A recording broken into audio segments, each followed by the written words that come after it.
weakened by a mutilated, crazed animal who seeks her beauty to appease the bloodlust of a devil bridegroom, pursued to the canyons of hell to the edge of sanity by the bestial craving of the Prince of Darkness. The Bone Metal Zone. You know, most of the bands on Mayhem haven't really seen a lot of relative success. It's largely a tour that is very underground and very grassroots bands. Were you familiar with most of the bands before the tour, or have you gotten to know any of them at this point, or did you listen to the music? Aside from Slayer, I met, I think, next to my dressing room, Killswitch Engage. They were wearing tuxedo shirts. In Sacramento? Yeah, I don't know. No, those T-shirts like Scott Baio wore in that movie. Zapped or whatever? No, not Zapped, the other one. Not Little Darlings. The one with Sherry Curry. I don't know. The point being that I don't. I like a lot of new music. I'm not a gigantic metal fan. I did my share of. I saw Iron Maiden, Judas Priest. I saw the best metal tours in 1987 to 1991. I saw Guns N' Roses up for Motley Crue. Mm-hmm.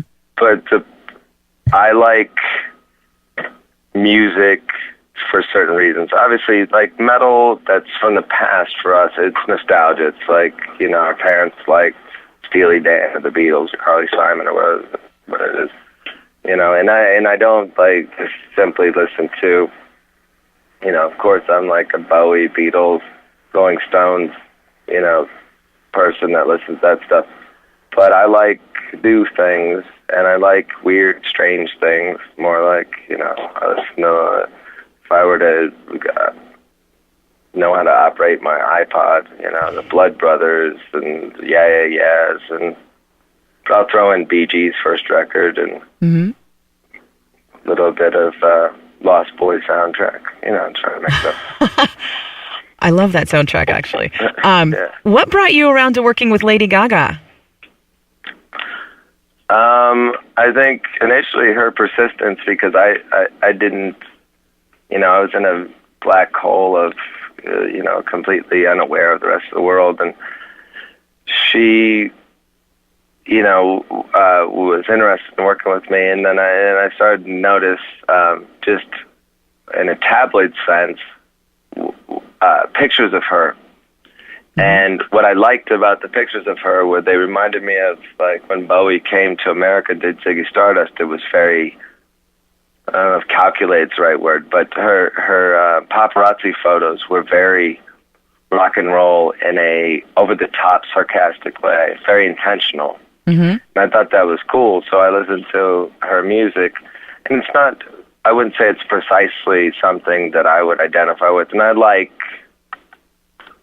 some music that is in the realm of what she does. And I like the song of hers that I sang on, the Love Game song. And I was just today I was listening to Kylie Minogue, Slow, So I'll listen to some things in that world, but it wasn't something that I would have simply just been drawn to out of the clear blue sky. But I liked her entire attitude because I felt like she was being sarcastic. She was in on the joke that a lot of people weren't getting, like a lot of people don't get about me.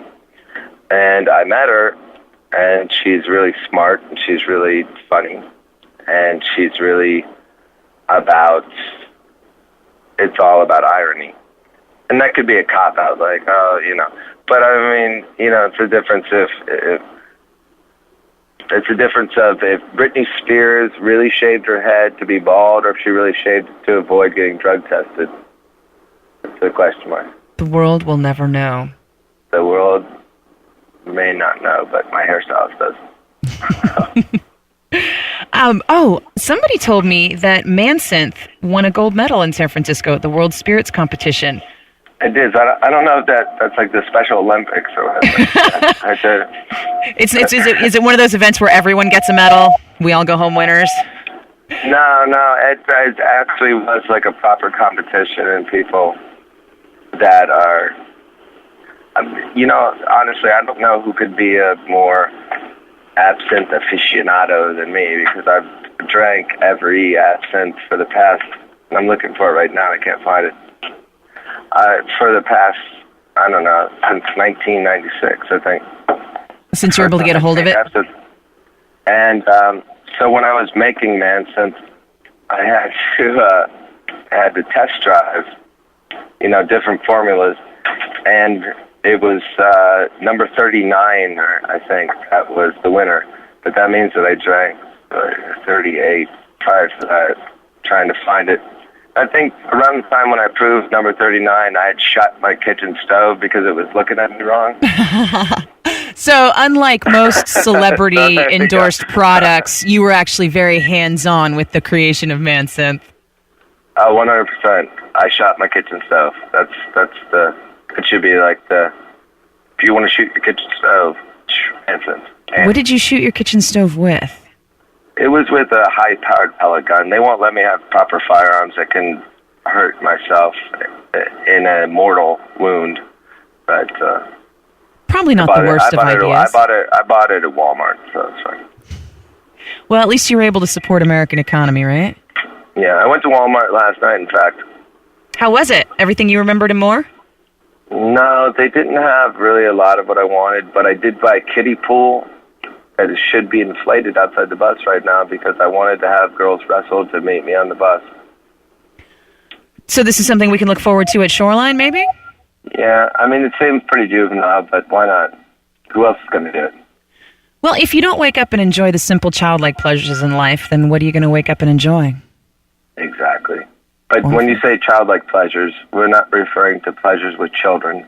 We're just referring to pleasures that you would have when you were a child. Yes, the childlike joy, not necessarily the childlike pleasure, or the pleasure of a child. No, or not like when I say the only time you should sleep with a woman your own age is when you're 15. I'll remember that. The Bone Metal Zone.